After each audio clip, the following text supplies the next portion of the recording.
Paupamelako, Naungubu, Naundukupu, Antamelele, Aina.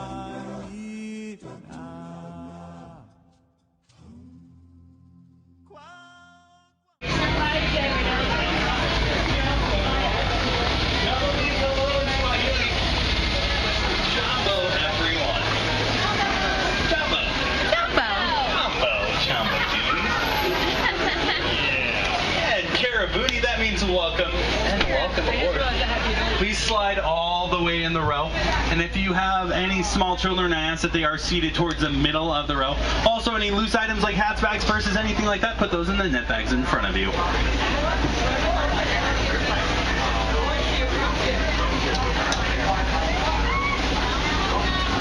Welcome aboard, folks. Come slide right on in. Any loose items, put those in the net bags in front of you. Watch your arms and legs on the right. Thanks, Warden D. So as they say here in Harambe, Twin Day, let's go. We'll see you in 2. Woo!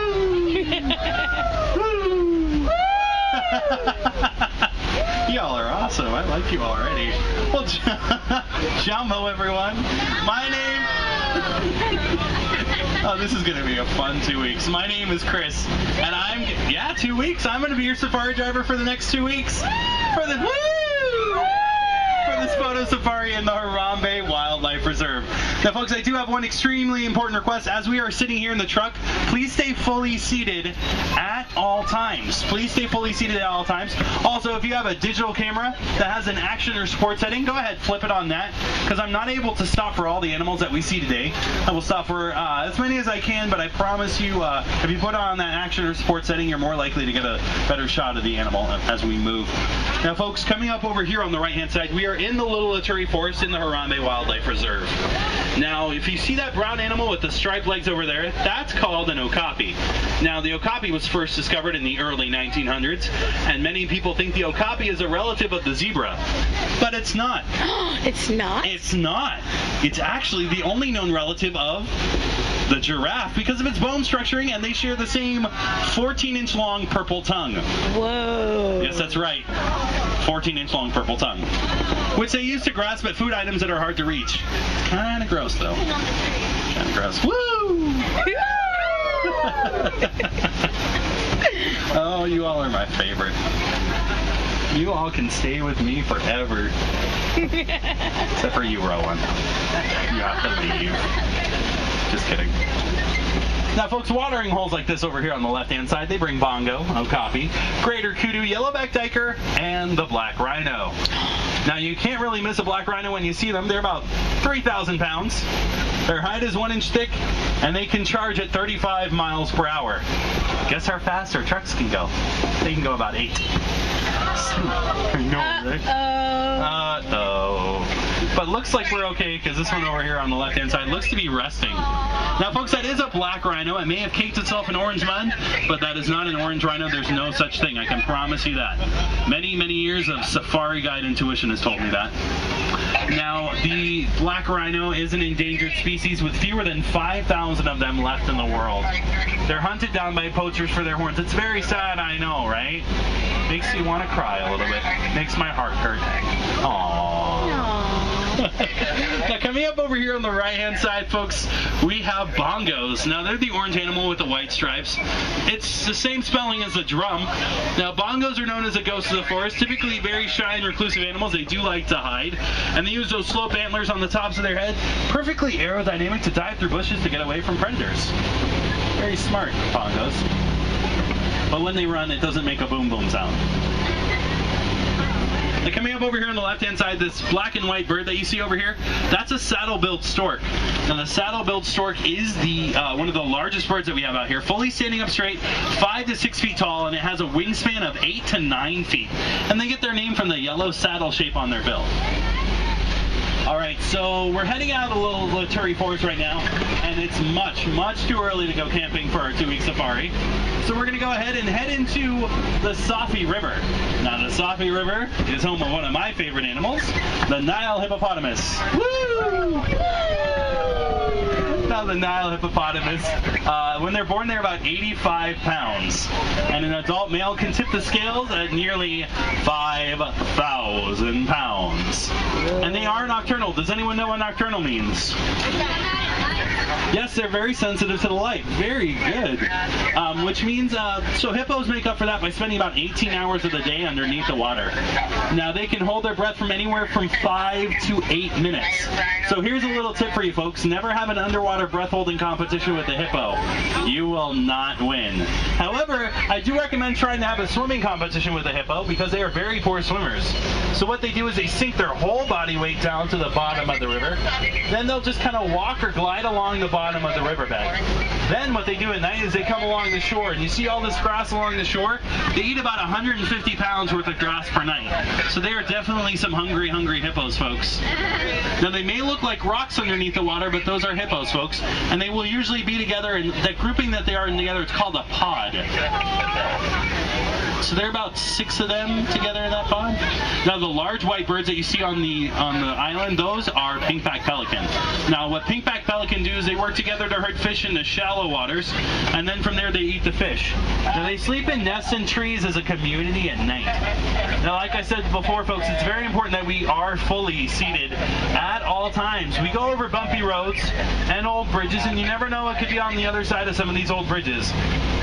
Could be something very gentle and sweet like a human being, or it could be something extremely dangerous and aggressive like these Nile crocodiles that you see over here on the left-hand side. Woo! No, not so much. Now, the Nile crocodile is the largest of the cold-blooded reptiles at 18 to 20 feet long. Now, when you see they have their mouths open like that, it's because they're regulating their body temperatures, getting all the hot air out. But their jaws have a snapping power of 1,200 pounds per square inch. So on that note, we're getting out of here. Now, the Nile crocodile is also much more aggressive than their counterpart, the American alligator. And the Nile crocodile has been around as long as the dinosaur. Ooh. Wait, that's not yet. You're ruining things. Now, folks, coming up over here on the right-hand side, this very old tree that's been planted upside down. Well, it looks like it's been planted upside down. It's actually right side up. This tree is called a baobab tree. Now, baobab trees, they remain leafless 9 months out of the year through the drought. And they survive the drought by storing large amounts of water in their very large trunks. Now, they can live to be about 2,000 to 3,000 years old, with that one over there being about 1,000 years old. Now, folks, can I get an ooh? Can I get an ah? Okay, I had to do that mostly for me because this is my favorite view of the whole savannah right here. And this is the Serengeti grasslands. Look how beautiful it is, right? It's definitely ooh-ah worthy, and it stretches for hundreds and hundreds of miles. And it's home to elephants, giraffes, sable antelope, Patterson's elands, lions, cheetahs, and warthogs, just to name a few of the animals. And because it is home to so many, it is part of the Africa that we're trying to conserve today. Now, folks, as we are down here in the grasslands, there might be a chance that an animal will get close to the truck. I do ask, if they do get close to the truck, please do not reach out and touch the wild animals. Again, wild animals. Yeah, I don't recommend touching them. Now, folks, each animal will do its part in helping make the Serengeti grasslands. The elephants are known as the bulldozers. They'll knock over the trees, which allows for soil to be upturned, land to be spread out, and they'll eat the soft wood on the inside of the trees. And these giraffes that you see over here, what they do is they eat rings around the tops of the trees, which allows for sunlight to come in and grass to grow. As the grass grows taller, we have our sable antelope and our Patterson's eland. The taller of the antelope, they're our lawnmowers. They eat the taller grass. And the little guys like the springbok and the Thompson's gazelle, those are our weed whackers. They eat the shorter grass. So it really is food enough for everyone out here in the Serengeti grasslands. Now, folks, the 2 giraffes that you see over here on the right and the one coming up over here on the left, these are all reticulated giraffes. Now, reticulated giraffes, they get their name from the Latin word reticulata, which does mean net-like pattern, hence, you know, their pattern. They're 6 feet tall at birth and 18 to 20 feet tall, fully grown. So as you can see, and they have that 14-inch long purple tongue that the okapi has, which is really fun to watch them trying to grasp the things at the tops of the trees. They're like, And they'll just kind of grab at them. It's really kind of funny. Now, there's another giraffe that you see over here on the left-hand side that has its rear end facing towards the safari in front of us. Now that giraffe is actually called a Maasai giraffe, and as you can see, he might reach that purple tongue out. And please keep your hands, arms, feet, and legs inside the vehicle at all times. That's for your safety. Please do not reach outside of the vehicle, ma'am. Now, this Maasai giraffe that you see right here, they're about 4 feet tall at birth and about 14 to 16 feet tall, fully grown. Now, giraffes only sleep for about 30 minutes of the day in 1 to 2 minute increments, and then they spend the rest of the day eating. So they're eating and sleeping. Okay, it's a giraffe, folks. You know, it's a leaf eater. It's not gonna do anything. They don't eat meat, but they do eat for about 23 hours and 30 minutes of the day. So they're eating and sleeping all day long, kind of like newborn babies, teenage boys, and my 80-year-old grandfather. It's true. Yeah. More Maasai giraffe coming up over here on the left. They're much smaller in body and in size than the reticulated giraffe. They're just messy. All right. I love when the giraffes are so up close like that. You all loved it too, I could tell, huh? Oh. Now, coming up over here on the right-hand side, folks, there's another Maasai giraffe, but these two cattle, the brownish red cattle that you see over here, well, look at the tongue, look at the tongue. Maybe he'll do it again. Come on, do it again. Do it again.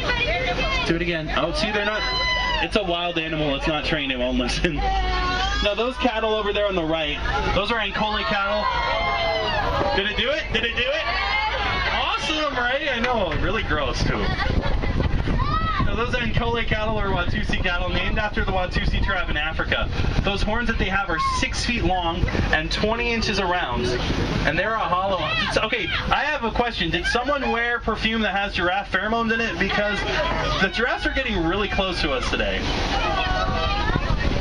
Now, I bet it was. Now, 6 feet long and 20 inches around, and they're a hollow honeycomb structure that the cattle will use to keep their blood cool by pumping the blood up into their horns, and then once it's cooled off, they'll pump it back down into their bodies. It's their own natural air conditioning system. Now, folks, I don't know if you could see back there, but kind of on the hill in the back over there, there's gray animals. Those are the white-bearded wildebeest. Now, they're way back there. Now, the white-bearded wildebeest, they lead the largest land migration in the world. 1.5 million of them travel across Africa every year. Now, when they're born, they have 15 minutes to learn how to run, or their parents leave them behind.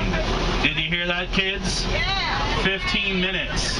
Now, parents, if your kids do something bad today, just whisper to them 15 minutes and then run and see if they can catch up with you. Kids, run fast. Now, also the white-bearded wildebeest, they go by the name GNU, G-N-U, which is a low grunting sound that they make. And now you can say that you've learned something new today. Okay, that's the last bad joke I promise. All the rest of them will be good. Watch it. Throw one. Watch it. No, you work. You're taping this whole thing, aren't you? All right, folks, now we're going to head into Monkey Point, which is home of the mandrill monkey. They're going to be over here on the left as we go around this curve.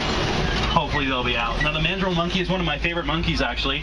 They are gray color, full-bodied.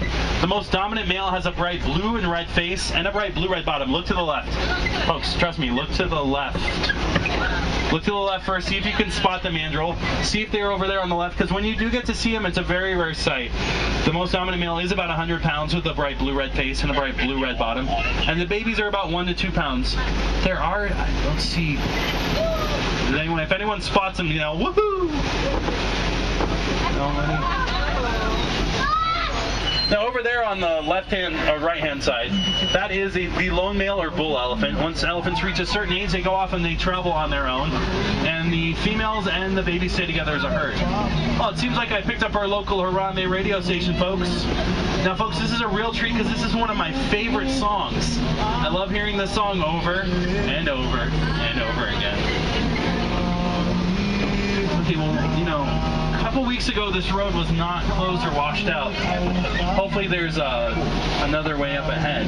This is usually the road that we take, folks, but it definitely looks like it got washed out. We've had lots of rain and floods here lately in the reserve. So we're going to go up ahead and see if there's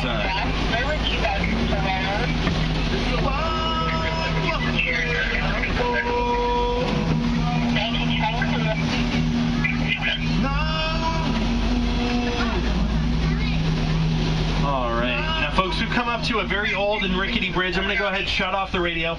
We're going to go across this bridge poli-poli, and Swahili means very slow. But folks, definitely cross those fingers. And please do stay fully seated. Okay, please tell me that was someone's stomach. Oh, that's not good at all. This is not good, folks. This has me very worried. Very, very worried. Okay, front tires are over. And back tires are over. We made it across safe, everyone! Woo!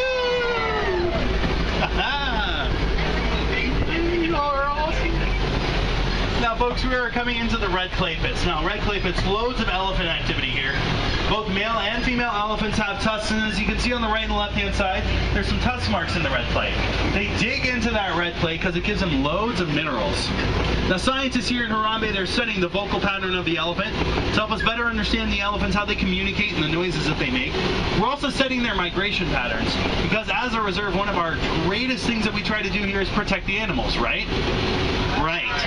So what we try to do is we're checking out their migration patterns because we want to see where they travel and try to keep them away from those mean, nasty, evil poachers who will hunt them down for their beautiful ivory tusks. So we try to do everything we can. Now, earlier when I was talking about the lone male or the bull elephant, I was talking about how they once they reach that 13 to 15 years, they will go off on their own. Now, the elephant's childhood, second longest childhood. Does anyone know who has the longest childhood? That's right, it is a human being at 18 or more years, as my friend in row 1 knows.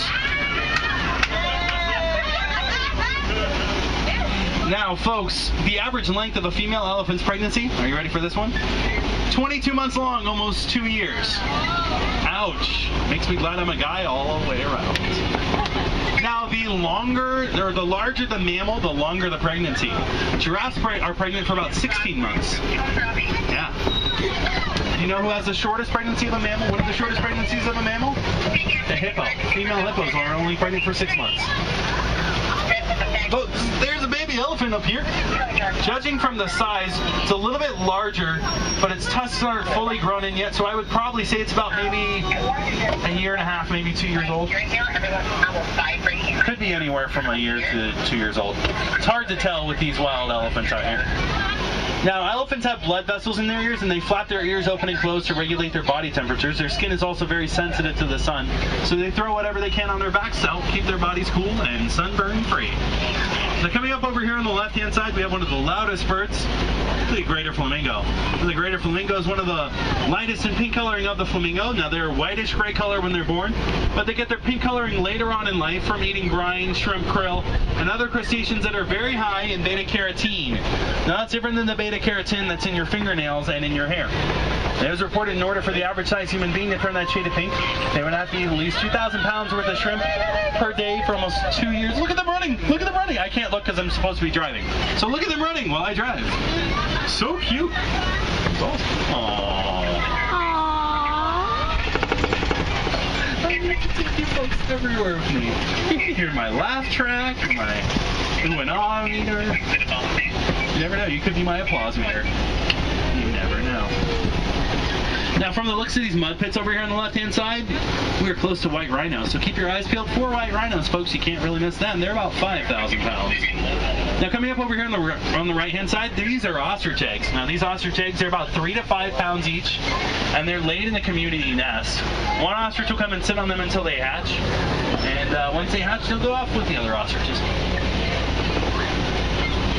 Now, the white rhino is one of our greatest success stories here in Africa. They were close to extinction, but thanks to anti-poaching laws and reserves like this, we've been able to increase the number of the white rhino.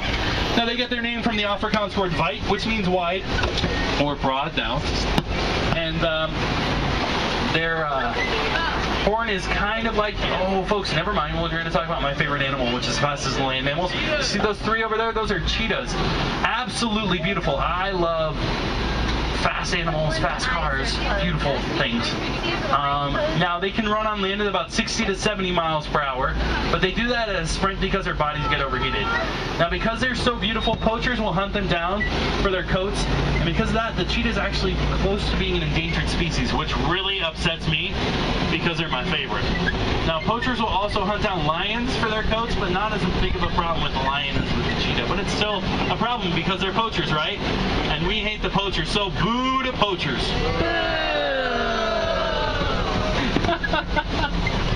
That made my day. Now folks, speaking of lions, this rock formation that you see right here, this is called the Kopi. K-O-P-J-E. Don't worry, there's no spelling test later, except for you in row 1. And Kopis are lion country. Now lions do remain inactive for about 18 to 20 hours of the day. Kind of like if any of you have cats at home, pretty much the same thing. Lions do nothing for 18 to 20 hours of the day. And then the female lioness, she will go out at night and hunt for the other 4 to 6 hours. Their sense of smell, sight, and sound is heightened at night, so they'll go out and hunt at night, while the male lion stays home to protect the pride. Now he roars once in the morning and once at night to show his dominance that he is the king of the pride, but we know it's a female lioness that does all the work, while the male lions do what all males do, take all the credit. Now folks, coming up over here, we have a white rhino. We have actually 2 white rhino. 4 white rhino. 5 white. I feel like the count from 5 white rhino. Now white rhino is one of our greatest success stories here in Africa, like I said. Like you can see, they have that wide or broad mouth. Yeah, they're huge, right? The female white rhino is actually larger than the male. And their horn is kind of like the human fingernail, where and the human hair, to where you can be shaved down a little bit and it will grow back. Folks, I can promise you animals, I just can't promise you the views, so sorry for the back end of rhino. Now there's the male lion, you can kind of see him laying down up there. Kind of see his mane, and you'll see the top of his mane, and look at the grass, and there's some brown grass. You can kind of see it, not really. Kind of, yeah, there by the tree, you can kind of see the top of his mane. But he's doing what cats do for about 18 to 20 hours a day, taking a cat nap. Wah, wah. Now you didn't have to do that one. Now, from the looks of these burrows over here, folks, from the looks of this warthog over here, we are in warthog country. Now, here's a warthog, folks. Now, warthogs are the fastest of the burrowing mammals, reaching a speed on land at about 30 to 35 miles per hour. And as you can see, they sleep in their burrows tusk out to help protect themselves from predators. Those tusks of theirs are extremely sharp. Now, folks, coming up over here on the left-hand side, we have 2 ostriches. Now, 3, actually. The 2 with the gray feathers are female, and the 1 with the black feathers is male. But there are some reported studies if there's no dominant male around, the most dominant female, she will shed her gray feathers and she will grow black ones. So interesting story there. They're actually one of the largest birds too, but they are flightless, but they can run on land at 40 miles per hour, unless they get in front of one of our trucks. And they walk at about 1 to 2 miles per hour, or they stop. Or they'll come along the driver's side and they'll peck at you, and that hurts. Trust me, I know from personal experience. Now this white animal you see with the 3-foot-long horns over here, this is an addax. Now the addax is actually extinct out in the wild. You can only see them in reserves like this because there are fewer than 500 of them left in the world. It's a very sad situation.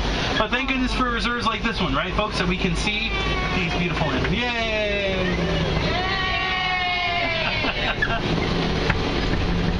Alright. Onward and upward. Keep moving forward, as Uncle Walt would say. Yep. And we usually go off over here on the right-hand side to set up base camp, but they've opened up this new area over here on the left, and I haven't checked it out yet, and I kind of want to see it. Now, when they open up new areas like this, it's because they're getting ready to bring new animals into the reserve, and word on the reserve has it that they're getting ready to bring over zebras. Now, it will take a little while for the zebras to migrate over, but once they get here, it looks like they're going to give them plenty of room to roam. Now, reintroduction efforts in Africa focus on bringing animals back into areas that they used to roam, but no longer do because they've been pushed out of the area by livestock farmers who feel that they need more and more area for their livestock to roam.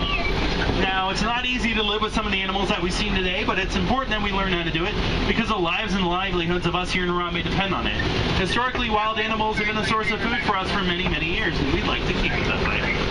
Now, educational efforts are being made known about reintroduction efforts, and we hope that more and more area in Africa in the future will be opened up to reintroduction efforts. That way the human and the animal will be able to live together in harmony, and in the end, everyone wins. And now you know, folks, and knowing is half the battle. Now, folks, earlier before when I was talking about the lion and the cheetah, how their coats are hunted down by poachers, and the black rhino and the elephant with their horns and tusks, poaching is a huge problem that we have here in Africa. It's one that we're trying to make people aware of. So we hope by raising awareness and educational efforts, poaching will be stopped. But again, it is a huge problem that people should be made aware of. And speaking of huge problems that people should be made aware of, folks, I got us lost. This little detour. I'm sad too. That means I'm going to have to cut our 2-week safari short by about 14 days. But no worries, I will drop you off at the nearest warden post, and that's only a 35-mile walk back to the village. Definitely check out the Pangani Forest Exploration Trail. You'll get to see silverback gorilla, meerkats, naked mole rats, an underwater hippo viewing area, and also a bird aviary. I highly recommend on checking that out because it's really cool. It's about a 15 to 20 minute walk around, and you can't